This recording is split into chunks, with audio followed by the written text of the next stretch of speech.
I'm really pleased to welcome you all, and especially our speaker, Professor Dr. Daniel BUDA.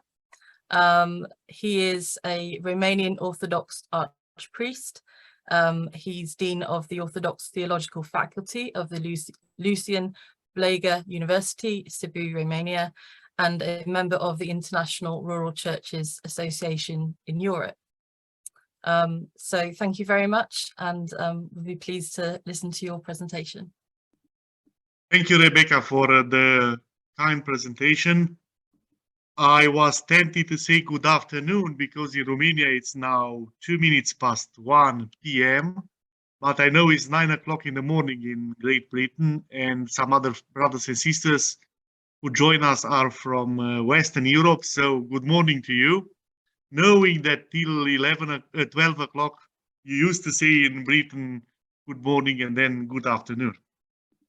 Let me first of all express my great honor to be with you today in this online meeting, where I was invited to share some thoughts on the sustainable contribution of the Orthodox Church for the environment.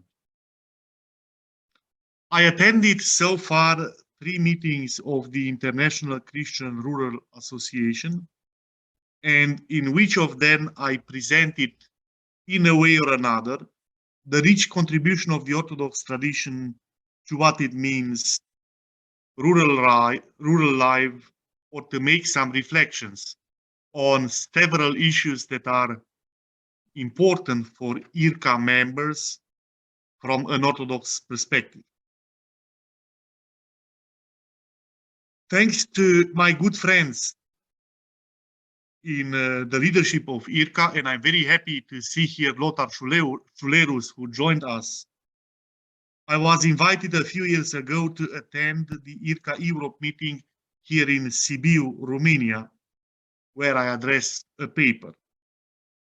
My second experience with IRCA was in Lincoln, New Zealand, where I attended as a representative of the World Council of Churches.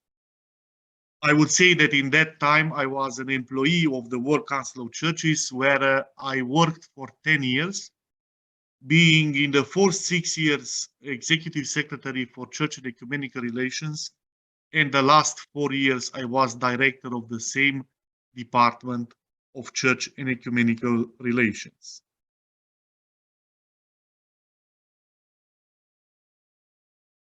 In that capacity as employee of the World Council of Churches, because I know this meeting is hosted by CTBI, I had several possibilities and opportunities to meet CTBI representatives, especially the former General Secretary, my very good friend, Bob Five.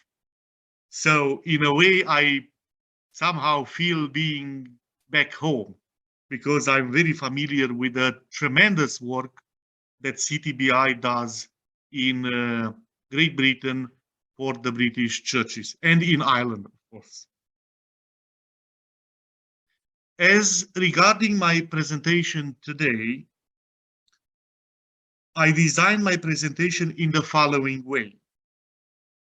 At the beginning, I will speak about what I consider to be the 4 fundamental principles of the Orthodox theology for a sustainable protection of the environment. Afterwards, I will try to move from theology to practice and give some examples on how creation is protected in the Orthodox world. I prefer to speak rather about daily mentality and practice in the Orthodox Romanian rural areas than to present some other bigger and more systematic projects of the Orthodox Church.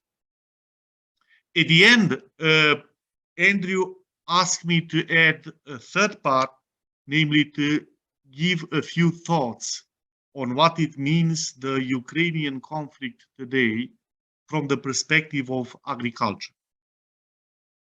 This part, I mean, on Ukraine, it will be based entirely on my experience in Ukraine because when I worked for the World Council of Churches, I was the coordinator of WCC work in Ukraine for peace and reconciliation there.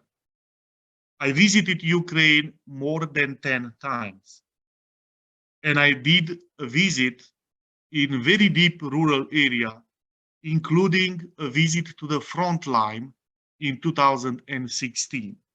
So what I will share with you will be just direct experience with this Ukrainian conflict and also some personal, probably even too personal thoughts.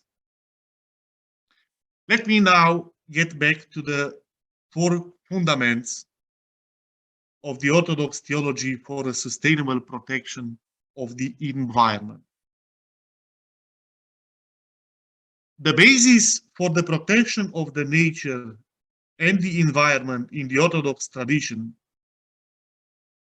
starts with the genuine belief that the entire creation around us, including ourselves as human beings, we are the creation of God.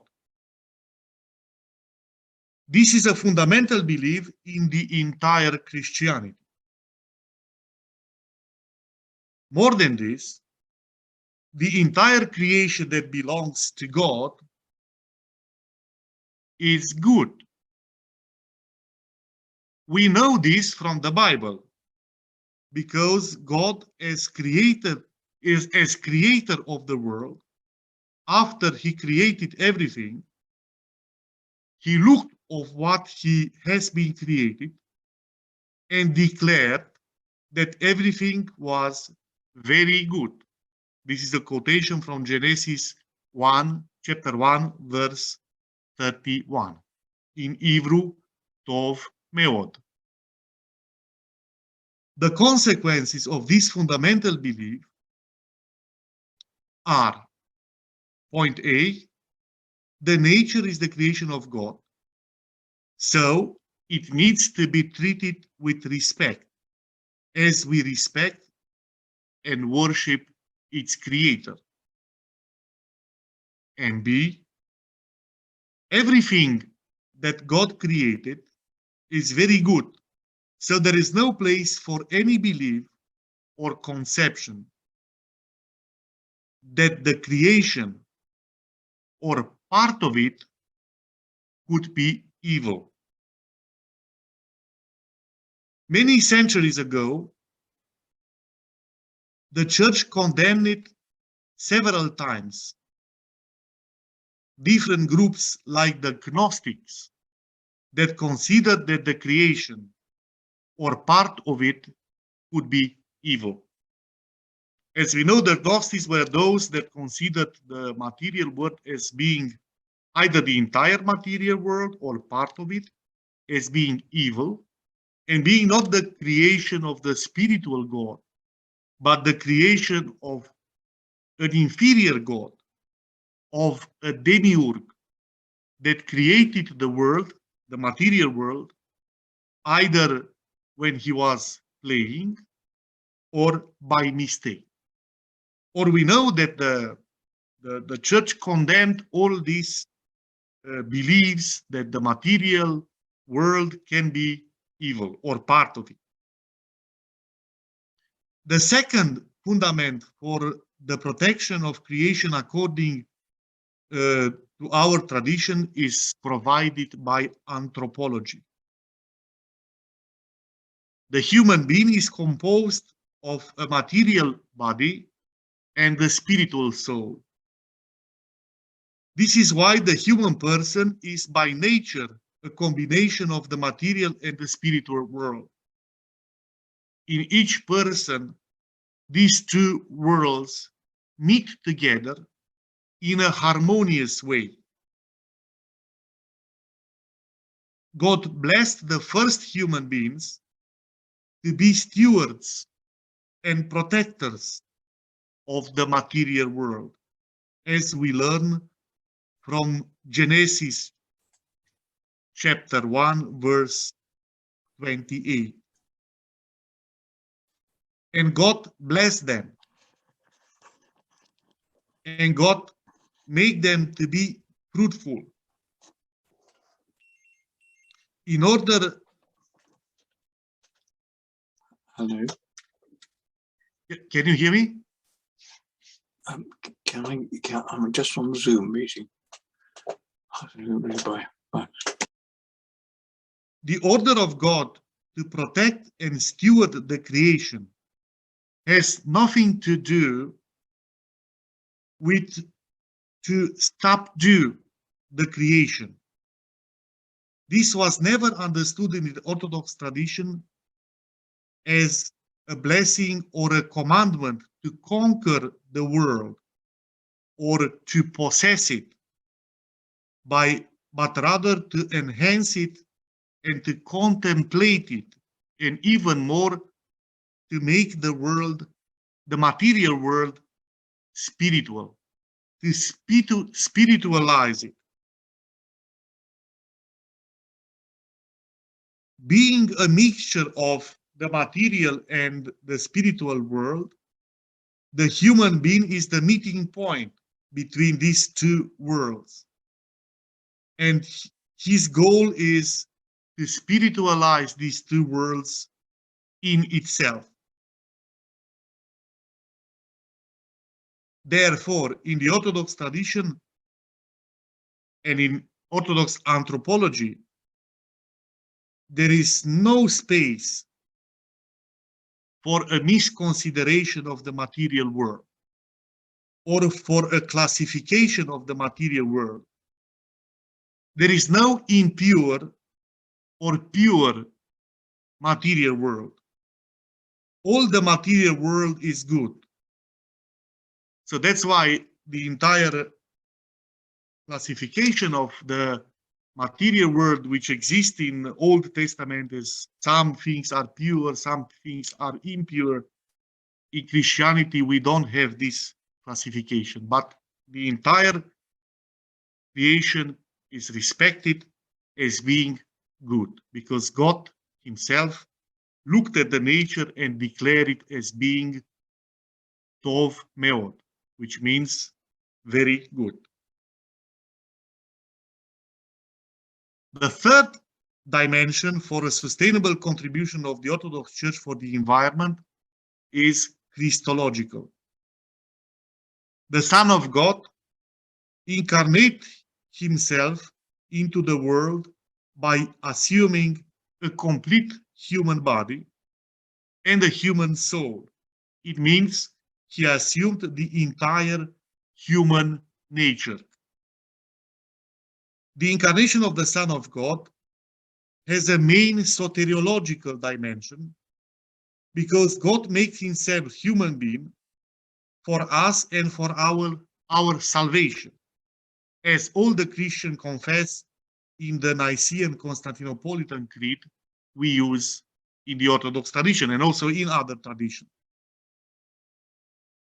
However, one of the meanings of the incarnation is that the Son of God took the human body and the human soul so that the entire material world will be spiritualized and sanctified.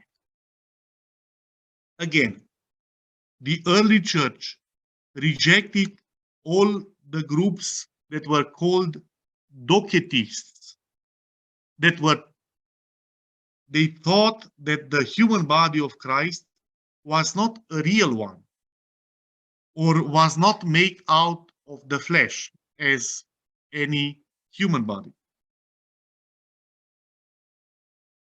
So the fact that the early church condemned those that thought that Jesus Christ assumed not a body, not a human body and a human soul as we all have, shows that in the early church, it was very, very important to emphasize that Jesus Christ took a human body as ours, because this was the way to provide salvation to the humankind.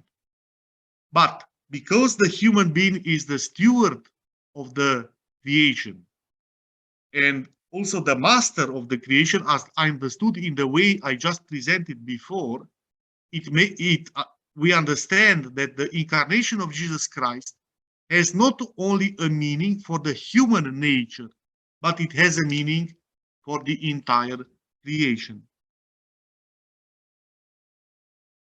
The fourth and last fundament for a sustainable Orthodox theology is ecclesiological.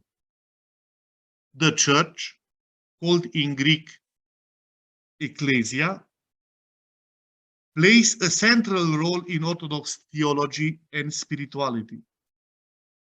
In relationship with creation and nature, there is an important connection between the material world and the seven sacraments, the seven mysteries, as are called in the Orthodox Church, that we have. All the sacraments use a special material in order to transmit to the receivers, it means to the human beings, the grace of God. This material is taken either from the nature as it is, or is used after a certain preparation. Sometimes we speak about a very complex preparation.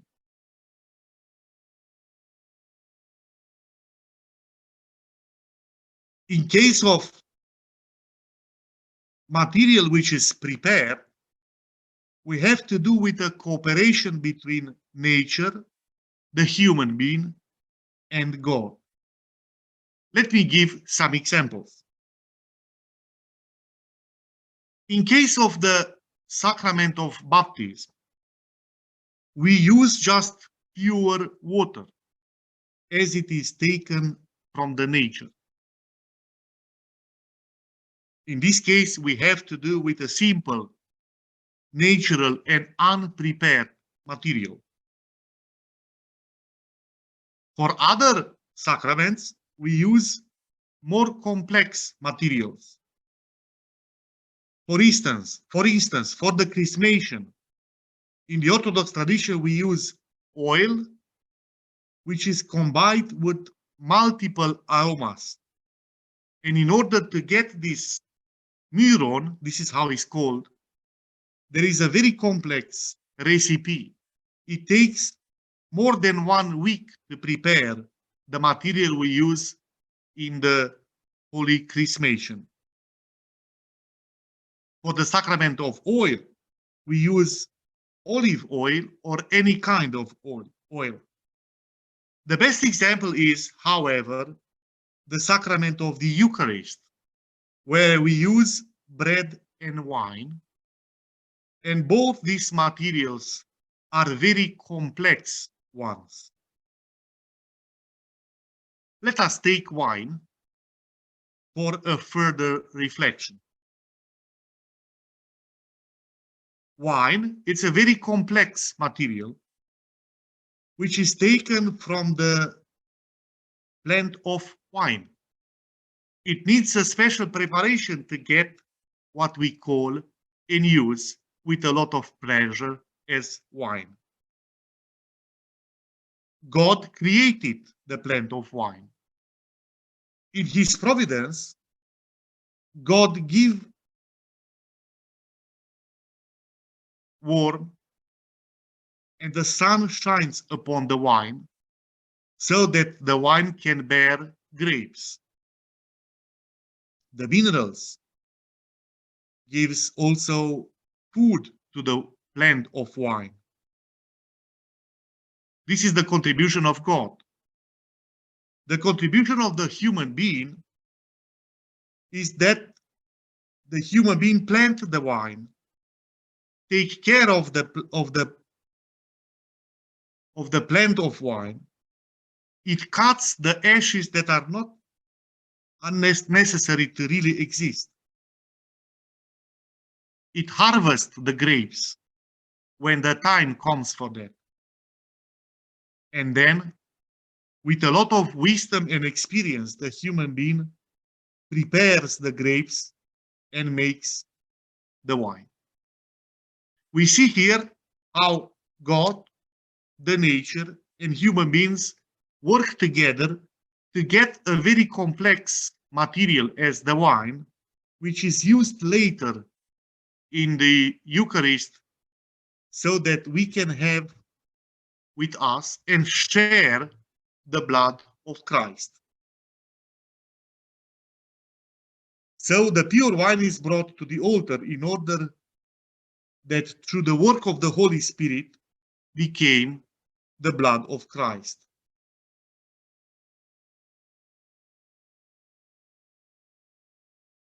From this perspective, therefore, the nature is the provider of the material that we would bring us through the work of the church and the grace of the Holy Spirit, Jesus Christ himself.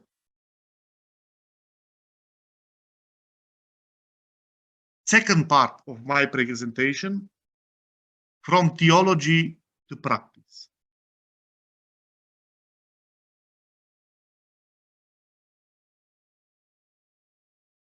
In this part, I would like to present you how theology of the protection of creation is transferred and transformed into practice. Here, I will not speak about well-known projects, but rather about how I perceived myself as a child in the northern region of Romania, where I come from, the way how people took care of the creation.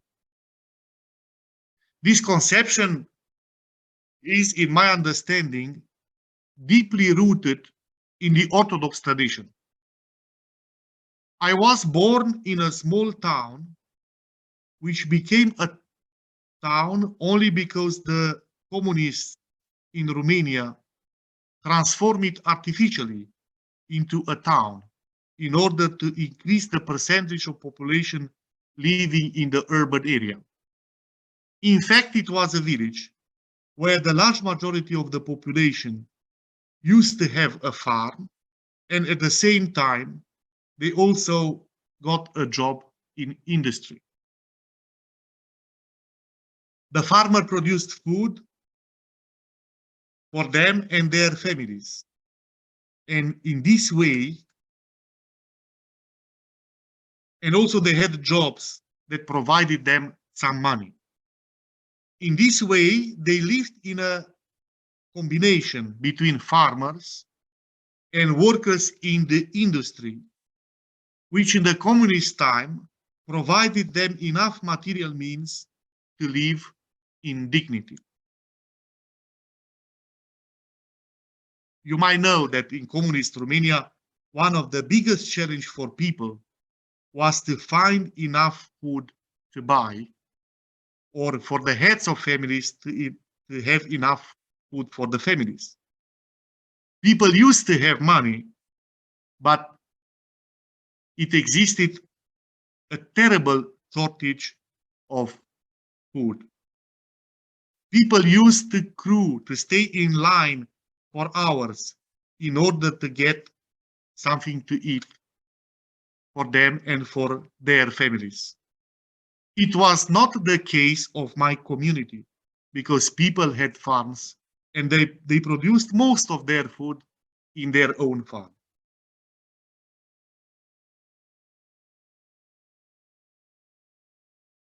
Let me go back to what I promised before and explain you how the theory, the four fundaments I presented before, have been turned into practice in the daily life of the community I grew up in.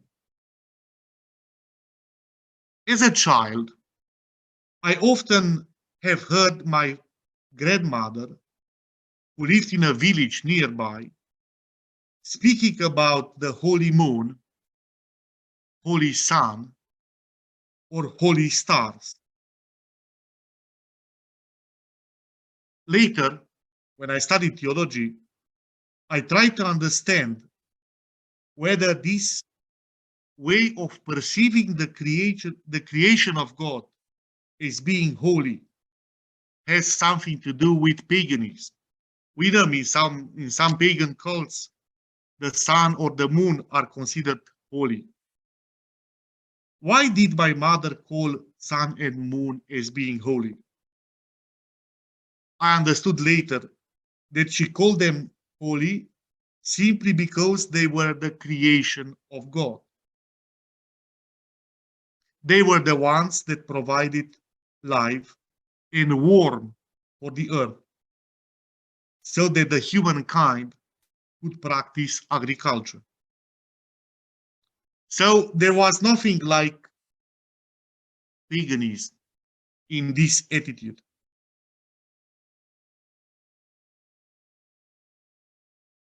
So for my grandmother, these elements of the creation of God were considered as holy because their creator was God, and God is the most holy. Another important element of life I learned as a child was that we as human beings are called to give thanks for everything that God provides us through the nature as a result of the efforts of our own hands. In rural Romania, people used to work very hard for their food. There was nothing a working day of 8 hours. People used to work every day and struggle from the very early in the morning to very late at night. The fundamental belief was and is in rural Romania that the food we have is given us by God as a gift. And we need to be thankful to God for the food we have. That's why wasting food or misusing food was something completely strange to rural Romanians. The day of Sunday was there to go to church in order to give thanks to God, but also it was the day when people were allowed to rest. Sunday meant for us to go to church, and it was never a discussion whether we should go to church. We simply went to church in order to give thanks to God, but also to meet other members of the community and to have friendly discussions with them. Everything that we used to have, especially bread, because it's mentioned in the prayer, Our Father, was considered a gift of God. Food in general, and especially bread, was never wasted. Ordinary bread was considered as being almost holy. Let me give you a story that clearly emphasizes the idea I just presented. In the region where I grew up, it existed also a monastery. And the ties between the monks living in the monastery and the people in the rural area were very strong. People used to equally go to church on the parish churches, but also to visit the monastery.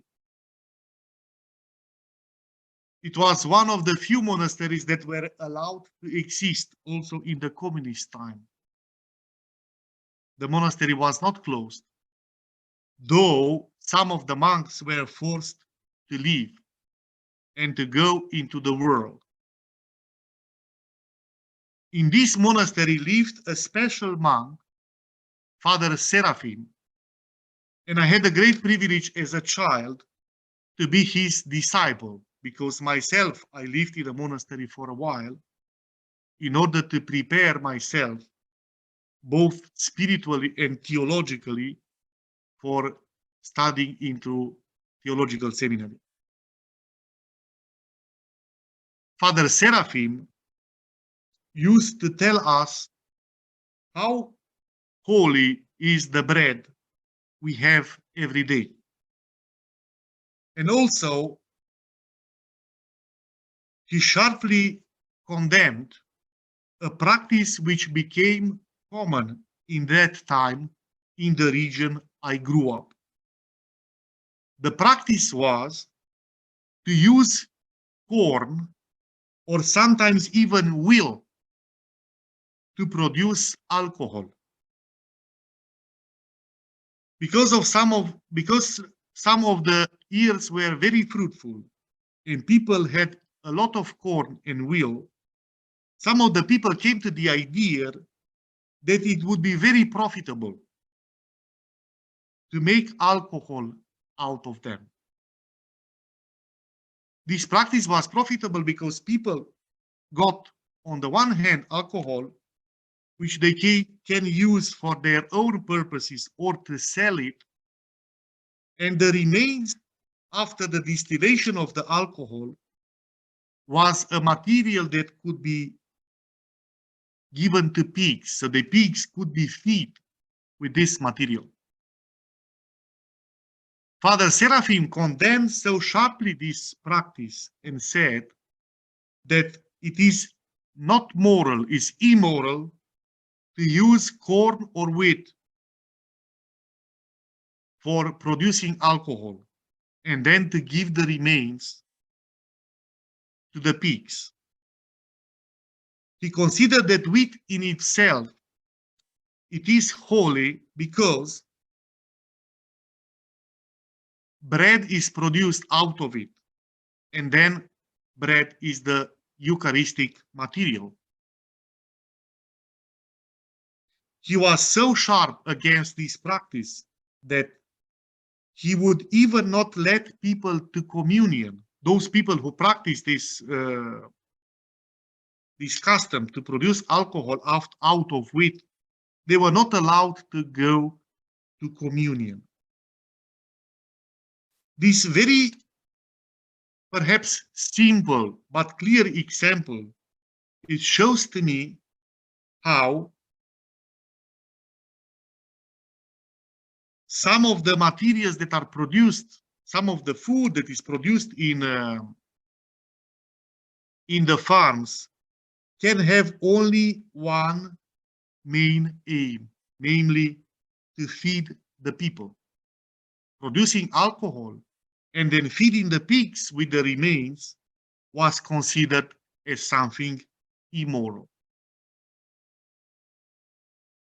I also remember my grandfather, who had a very heavy life and attended the Second World War, being at the end of the war a prison in Siberia, Russia. I remember how respectfully he treated the food all the time. His time in the Second World War, especially the time in prisonship in Siberia, was not an easy time. He told me terrible stories of starvation, how people died around him for the lack of nutrients, for the lack of food. He always treated food with a lot of respect, and he never ate more than it was absolutely necessary to have a healthy life. Wasting food was considered almost as an immoral act, almost as a sin. I remember also the care he used all the time when it was about to cut a tree or to use everything that the creation of God provided him. It was no space for waste, but the nature in the creation was protected because it was, or it is, the creation of God. This simple attitude regarding nature of God is mainly missing in an industrial world. The emphasis is not on protecting the creation, and the emphasis is not on taking care of the nature so that the next generations could also enjoy the fruits of the creation. But the emphasis is on profit, on making money today, and let the consequences of this behavior to be supported by the next generation. The village my grandfather lived in was a special one in the sense that it was an isolated village in the mountains. And the special thing with this village was that in communist Romania, it existed no kolkhoz, no cooperative agriculture.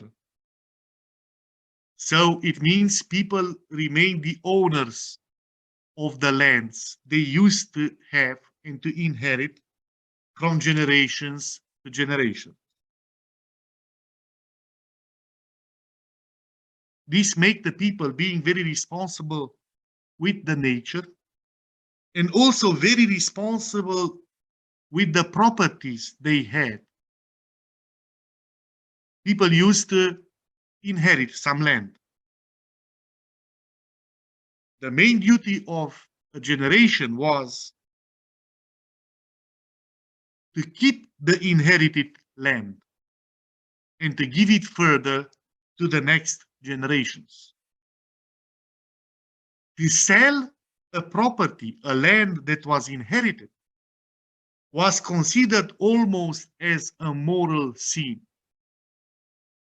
A family was called, if possible, to buy more land and to leave to the next generations more than they used to have, more than they inherited, or at least to keep what they inherited. Selling land was something very unusual in rural Romania. That's why I regret a lot that this custom is, at least in some parts of Romania, lost, and people sell their lands without thinking what it will happen with the next generations.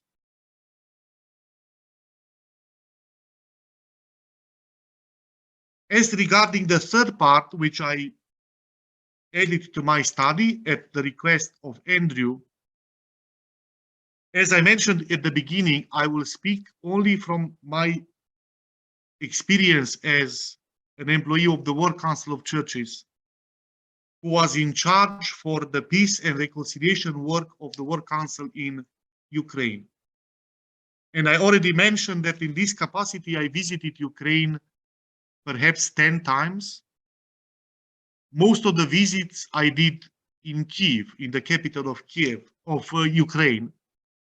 But I also had the possibility to visit the rural area, including a visit to the front line, together with a church leader from Western Europe, whose name I will not mention here. I was asked to keep secret the name of this person, who used to be, now is retired, who used to be a very significant, a very important church leader from Western Europe. Three things I would like to share with you. And the first one was how good and how natural was the food in Ukraine. Everybody who visits Ukraine is amazed on how the local product, how good the local products are. Ukraine produces a lot of food. We know now from the media that Ukraine was allowed to export some corn so that other parts of the world will not suffer too much. So Ukraine is a huge food producer. And the technique used to produce food are in large scale traditional. So I enjoyed, as every people who visited Ukraine, excellent natural food. The second thing I was amazed was how green Ukraine is. Agriculture is possible in the territory of Ukraine without any irrigation. God provides, and the climate is so good that it rains enough so that the land can be very fruitful. And as I visit Ukraine and the front line, and I was shocked, of course, we were, as a small delegation, shocked, first of all, of the dimension of destruction and the depopulation of these regions, because people left the regions of the conflict. We ask ourselves whether the whole conflict there is not a matter of who possesses the fruitful land. As we know, we have a big challenge in Europe, that Southern Europe becomes more drier and drier. I'm not very old, I'm just 45 years old, but I remember when I traveled to Southern Europe 20 years ago, these regions used to be much greener than they are today. So because of the climate change and the global warming, to produce food in Southern Europe, it will be even more heavier and more expensive. That's why the regions of Central and Northern Europe, where food can be produced without using irrigation and without investing a lot of money, are regions that are very much demanded. I'm not saying, but I just addressing you as a challenge. Perhaps the whole conflict in Ukraine has also this dimension. Who possesses the large regions of very fruitful land where food can be produced very cheap? Will it be Ukraine or will it be Russia? And the third thing I would like to share you as Christians was or is the shock that people experienced because of the war.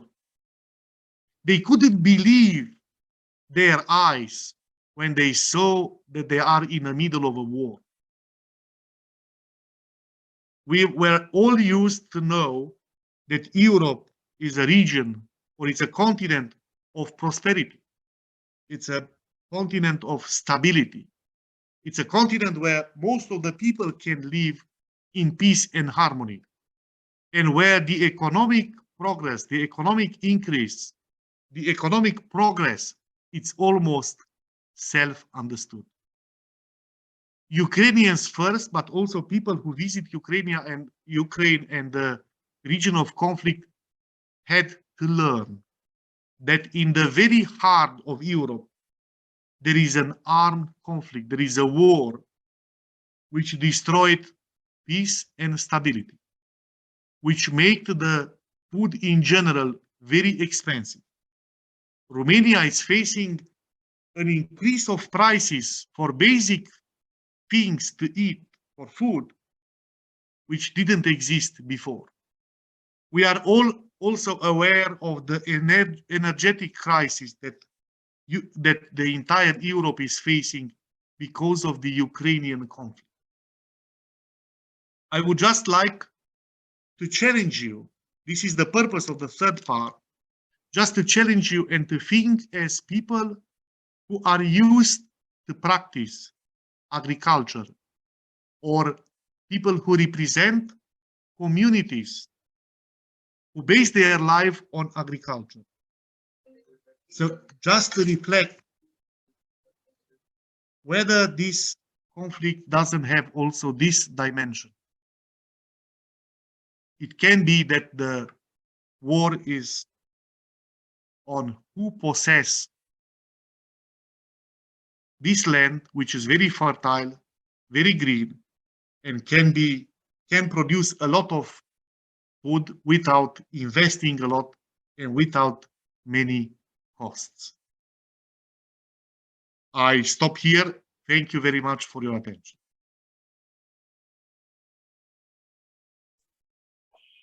Thank you very much, Dr. BUDA. I do apologize for only just having come back in, but we've been off the net in our area for, well, most of the time.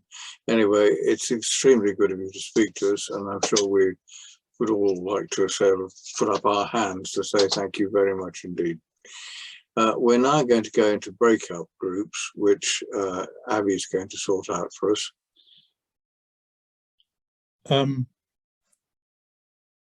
Until we have Andrew back with us, I've been asked to chair the plenary. I would just like to start by thanking Daniel for his outstanding presentation, which a lot of us found very thought-provoking. It raised all sorts of things for us, at least for me, that I'd never encountered before, really. So we'd like to give people a chance to talk about how the different breakout rooms reacted, really. I'm not sure who's convening different rooms, but Rebecca might be able to help, or somebody, or who was going to speak for different groups. But I know that in the group that I was part of, Christabel, in the end, was press ganged by me to be able to say something about it. So perhaps, Christabel, you'd like to start the ball rolling, and then we can relax a bit. That's very nice of you. Thank you. We began by registering how struck we'd been by the point that our speaker made about the sanctity of food, the sanctity of what nature gives us. And we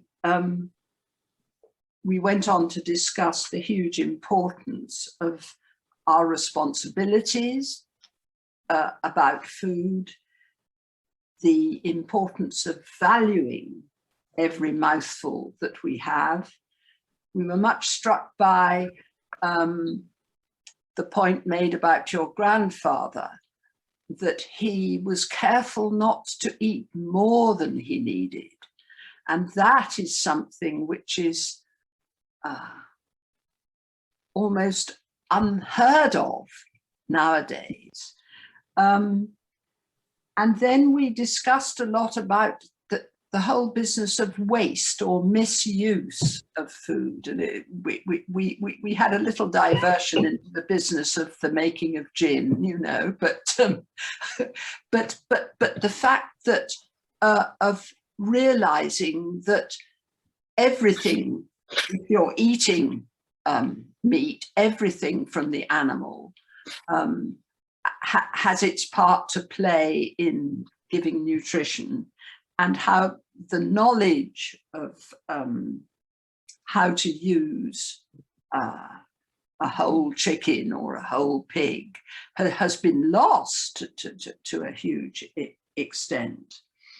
And that led us on, I mean, this is very quick, led us on to realize how incredibly difficult it is for people and children living in urban setups, which after all is a huge proportion of humanity nowadays, to have any sense of connection with the ground. And that therefore, for instance, we were saying, what can Harvest Festival mean to children at school or people in church when it's all tins. But we ended up talking about ways in which children in particular can perhaps be brought closer to the land right where they are in school, where schools do take a bit of the ground they have, even if it's not very much, and where the children actually learn and do plant and reap and eat what they have grown, and that brings them into contact with the planet, doesn't it? It's the actual soil. And I pushed my little bit about saying and learning to make compost, because I'm a great believer in that, and how that then can enrich your food. So I think that was where we were ending. We were saying more hands in the soil, and then it's possible to bring a much greater appreciation of the sanctity of food. Thank you very much. Is there anybody else from my group who would like to add anything to that? I think it was a very good summary. The two others shares. Okay, somebody from another group. So I'm not sure who, if somebody could just raise a hand or speak from another group, please. Nick Reed, I saw you first. My luck. So I'm Nick Reed, and there are 4 of us in our group. I think we appreciated your theology, Daniel, but we wondered how, given where we are with industrial agriculture today, we get back to that appreciation, because we do increasingly seem to be far removed from that sense of the sacredness of the soil and of creation, and the the disjunction that now exists between humanity and the natural world, and whether you had any thoughts on how we might get back to those basics, which I think are fundamental to all Christianity, really. Yeah. Thank you. Daniel, would you like to answer? Yes, thank you. So when I do these presentations, I always try to be very realistic, because the world looks like it is today, and there are all the signs there that the future belongs to bigger cities. More and more people will live in an urban area, and the connection with the land, as I used to have as a child, it will be something earlier and earlier. My children, I have my own kids now, my own children, they don't have the same connection I used to have. So I think in order to make the people more sensitive to what it means, sacredness of creation, to take care of food and so on, belongs to systematic programs, as it was mentioned before, organized both by churches, by schools, and other actors of the civil society, to realize, okay, we live in a world where we have enough food, thanks be to God, but this is no reason to waste it. Or we belong to a world where we have everything in abundance, It is not necessary to eat more than we need, How to get this attitude that my grandfather used to have, without spending a period in Siberia, of course, is to put emphasis on the theology of fasting. When people, for religious reasons, they are ready to give up their abundance regarding food and to eat less and to avoid some sorts of food for religious reasons. So I see a possibility in systematic programs provided by different actors of the civil society, and here I include also the church, and also in developing theology of fasting, which is not in the Orthodox tradition, but in other traditions, is almost lost. Thank you. Were there any other points from Nick's group? Okay, Andy Dye. Thank you, Daniel, for the talk. It was really fascinating from many perspectives. Not least, I'm from a Methodist tradition, and John Wesley gained a lot, learned a lot, took in a lot, and I guess his theology was shaped a lot by Eastern Orthodox perspectives. So it was really fascinating to hear that environmental theology there that you shared. In our group, we talked about a few different aspects. One was around the bread being used to make the wheat being used to make alcohol, not bread, and we had some discussion around that. We also then talked around one of the last points you made around the conflict in Ukraine being linked perhaps to land in Ukraine, and thinking about agricultural production and possession of the land. And we had there were specific questions, I think, and I'll leave the specific questions that other group members have for them. But there was one that I had among a number, but I'll ask for just the one. What was it about the wheat being used for alcohol that made it immoral or moral? Was it the link to Eucharist, or was it the link to profit? The kind of capitalist use of the things that God has created. What was the particular immorality there? So I give this example of Father Seraphim saying it's not moral to use wheat for producing alcohol, because he said the main purpose of the wheat is to produce bread, not alcohol. And then you see the thing was, normally in North Romania, a lot of alcohol is produced. And if you produce alcohol for different fruits, the material you produce, you put the fruits in a big pot, and then they fermentate, and then you produce alcohol. And what it remains, it cannot be used for other purposes. It has to be thrown away. The particularity of using wheat was that you produce alcohol, but then you can feed the pigs. So you have a double income, alcohol, and then you feed the pigs. But Father Seraphim used to say, what is the main purpose having wheat? Is to produce bread. And he said, God was merciful with us. He gave a very good and fruitful ears. And what the human being does, it uses something that is there to produce bread, to produce alcohol, and to feed the pigs. So this is immoral. So it was both, I would say. It's like he said, okay, we live now there is a certain prosperity. But what about the other people? There are people in Africa, there are people in other parts of Romania, they have a real shortage of bread. So to produce alcohol is immoral, because he used to say, in every wheat, we should see the face of Jesus Christ. He said, I can never think on bread differently than the Eucharist. So first of all, for me, bread, Father Seraphim said, bread means Eucharist. Bread means to feed myself, but not in abundance, So it was, I would say, both.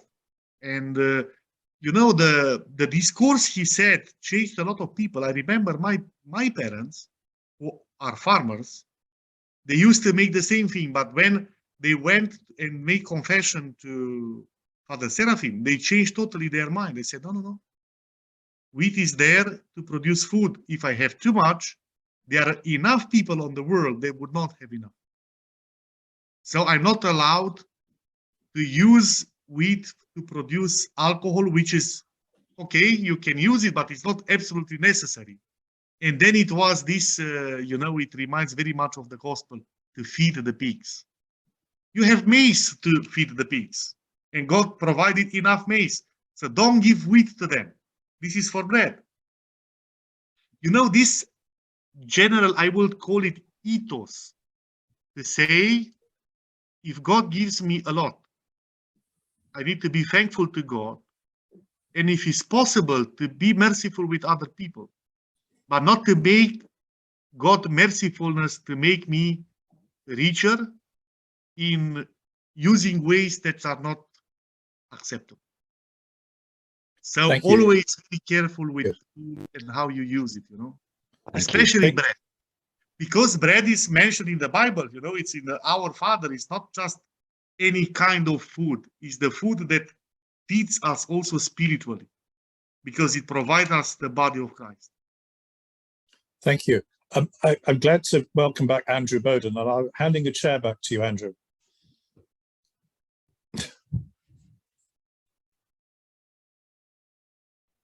But you're mute. You need to unmute yourself, Andrew.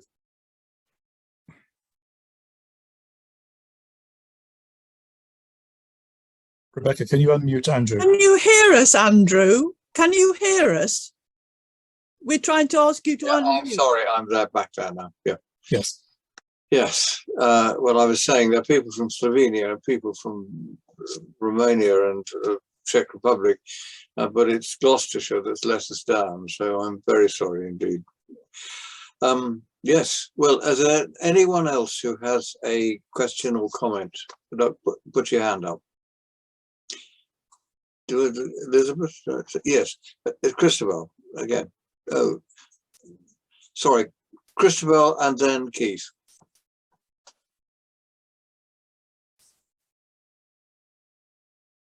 Christabel. Can't hear you. You need to unmute, Christabel. So sorry. We also discussed, but I failed to mention before, the issue of eating meat and fish, but particularly of eating meat, and the issues that are raised about the use of land and, you know, the cutting down of rainforests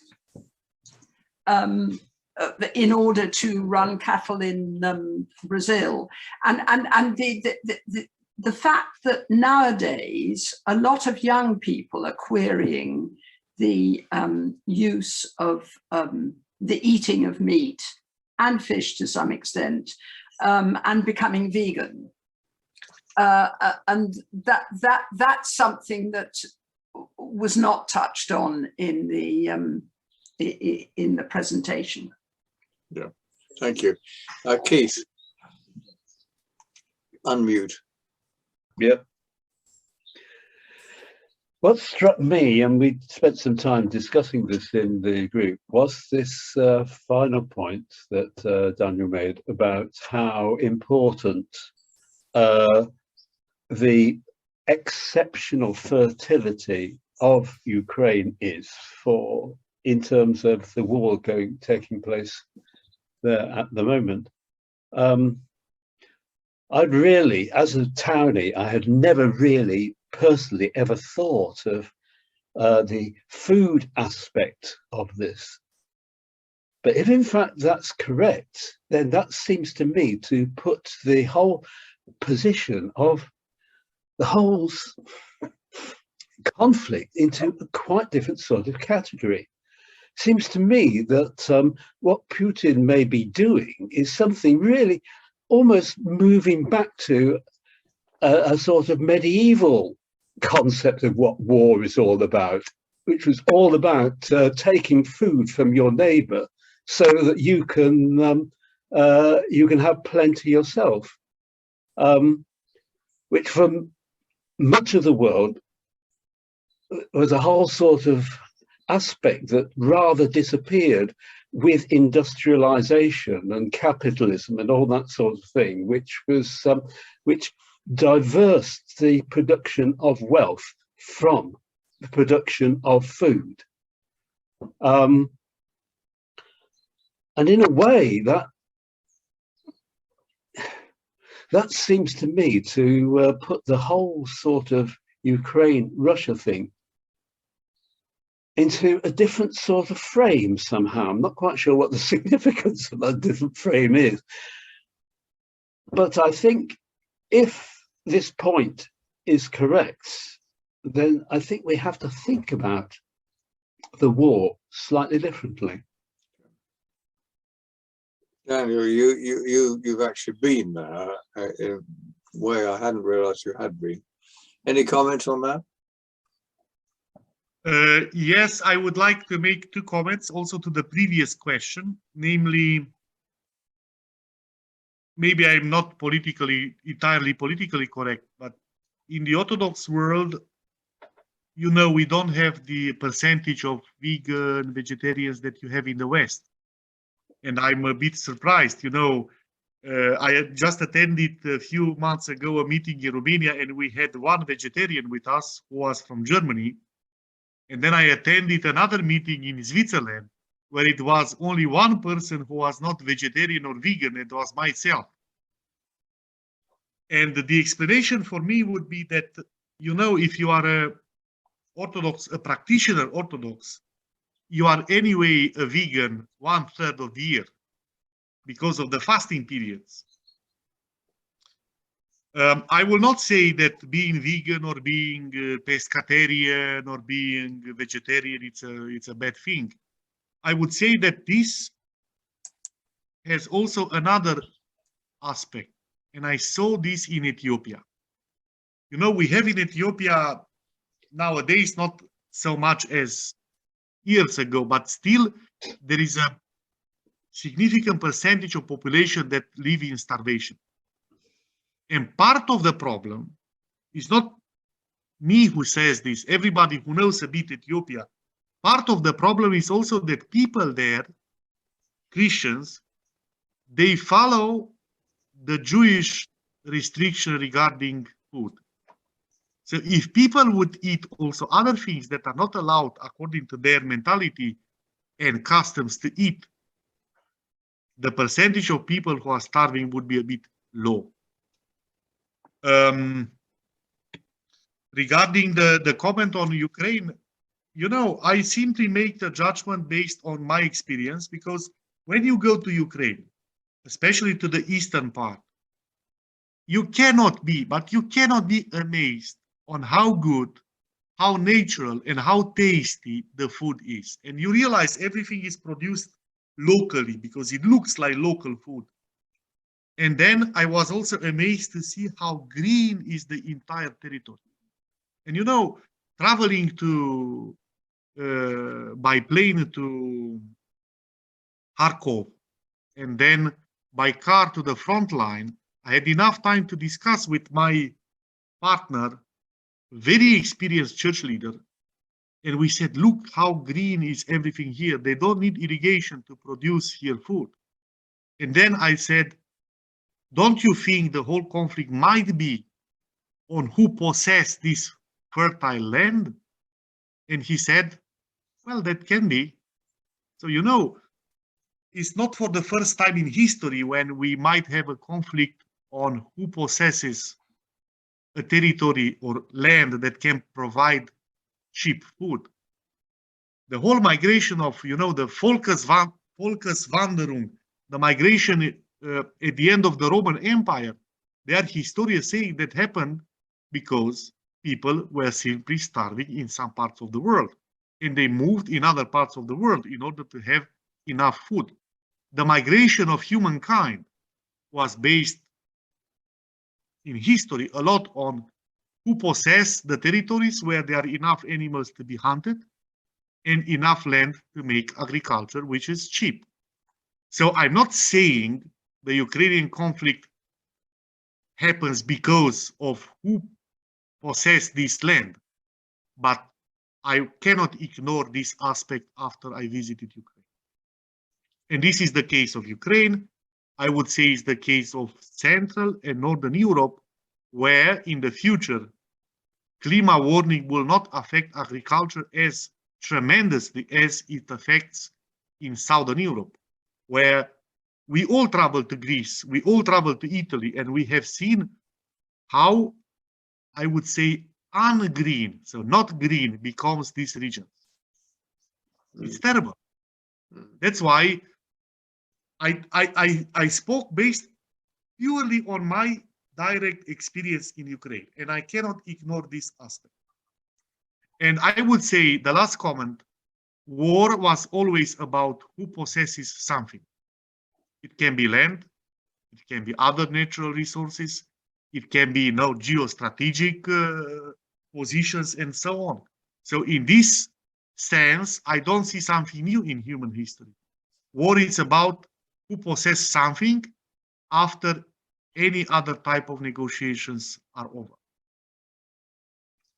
Thank you very much. That sort of goes very much, Keith, with what you were saying. Now, anybody else could put a hand up if you want to. Philip. Yes, thank you very much. Are you aware of any specifically Orthodox contribution from the Russian Orthodox Church to understanding the war in Ukraine? It seems to me that everything that emanates from the Patriarchate of Moscow is simply in support of the Putin, special military operation, without any distinctive Orthodox either justification or criticism. And this thought was sparked off in my mind by the discussion about whether the possession of fertile land in Ukraine is any kind of motivation. I mean, it has seemed to me that simply it's Putin's reviving of old ideologies about the Third Rome and Russia's spiritual mission in the world at large, which are motivating him. And I just wondered whether you become aware in your ecumenical activities of any distinctive voice from the Russian Orthodox Church on all this. Yeah, you open with this question a totally other huge dimension. Right. And I would say just in the conflict in 2014 and 16, the position of Patriarch Kirill was more specific, saying this is a war between two ethnic groups which are brothers and sisters. Nowadays, I totally agree with you. His position follows too strict Putin's position. And this I explain with the fact that the totalitarian authority of Putin is much stronger than it was 8 years ago. Yes. The Patriarch simply has a lack of the prophetic voice and fears losing the protection of Putin. Yes. Doesn't mean that the entire Russian Orthodox Church lost its prophetic voice. There are other people who are more vocal and more specific in criticizing or suggesting that they criticize Putin. But nowadays, the entire international community expects Patriarch Kirill to be more prophetic, which is something that the Russian Orthodox Church and the Patriarch used to do. So what I'm missing here is his prophetic voice, because this goes against the ethos of the Russian Patriarch. Earlier in history, it was a very close relationship between church and state in Russia. But that didn't prevent the Patriarch to criticize the Tsar when he did something that was immoral or unchristian.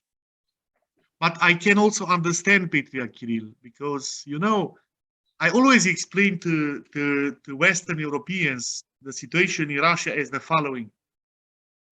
We used to have in Russia a state before 1907 that protected the church, provided material support to the church.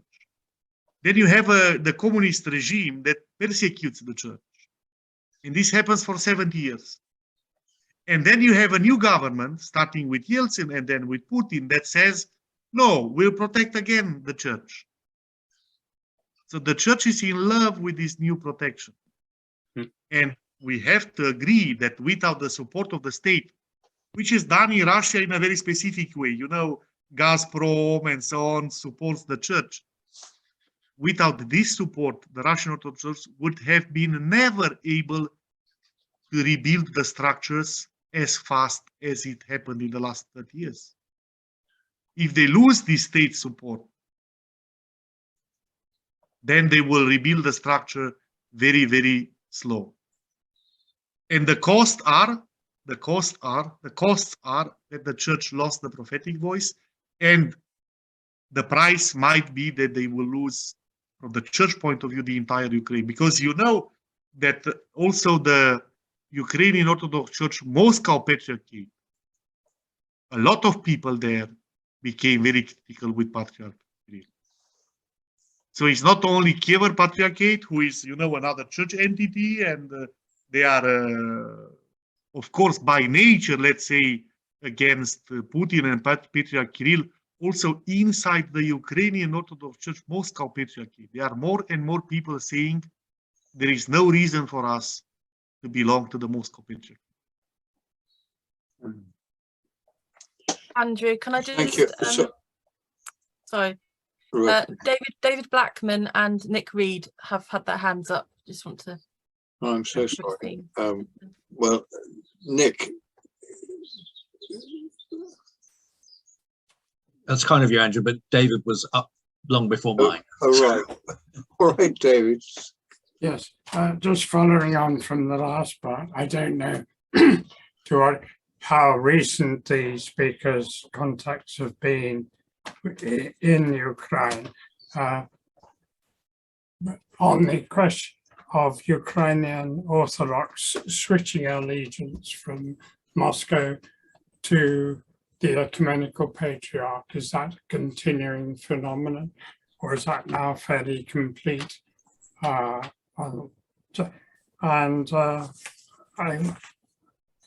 general question was to Daniel, are you able to talk absolutely now? And are you visiting Ukraine and talking to the churches there? But the third point is just to emphasize that this is the area, Ukraine is the area of the Black Earth, the richest earth. This has been a bone of battle for centuries. That's an obvious point. But generally, Putin has come to realize this is a weapon in his war, and he's losing militarily the attempts to block food, grain export. And is there still a problem? One has read recently that there are new threats to the maritime export of grain. And are you in Romania being very supportive in getting grain out? This is a more practical point. Thank you. Yeah, there's only really time for one more, Nick. So can you add your thing, and then Daniel can finish? I can. I'm afraid it's totally different. In your fundamentals, you talked of us as being stewards of creation, and that's been come under criticism recently. And John Zizioulis suggests we might see ourselves as priests of creation. And I wondered if you had any comments on that. That's a good theological one to finish with. Daniel, you've got two questions. Let's start with the second question.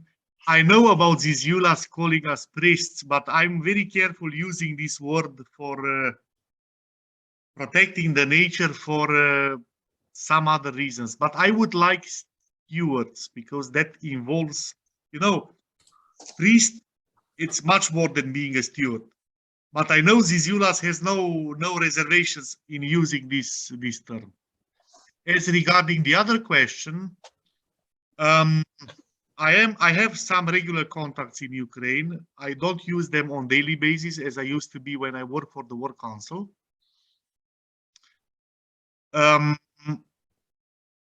There is now, in terms of different, you know, ecclesial jurisdictions in Ukraine, it is not a secret that the previous president, Poroshenko, he officially supported the Patriarchate of Kiev.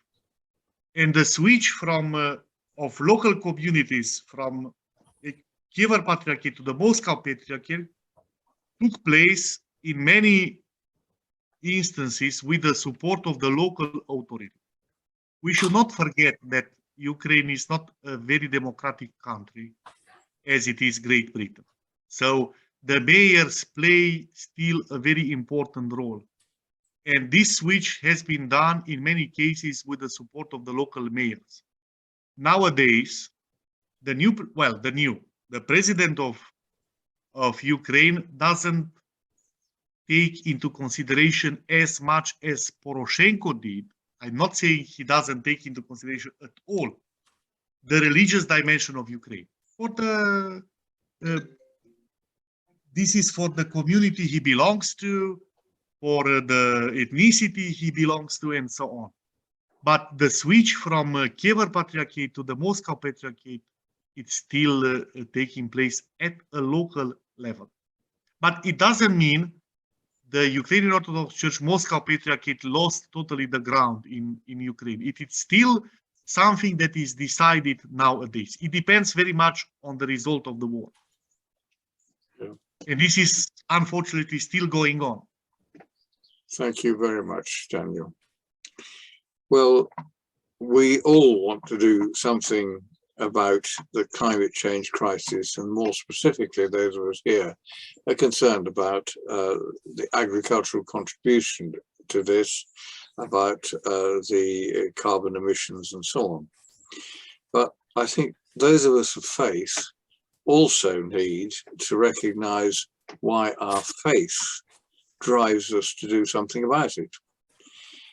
And Daniel, you have helped to lead us on this faith exploration this morning, and we are very grateful to you for having done so.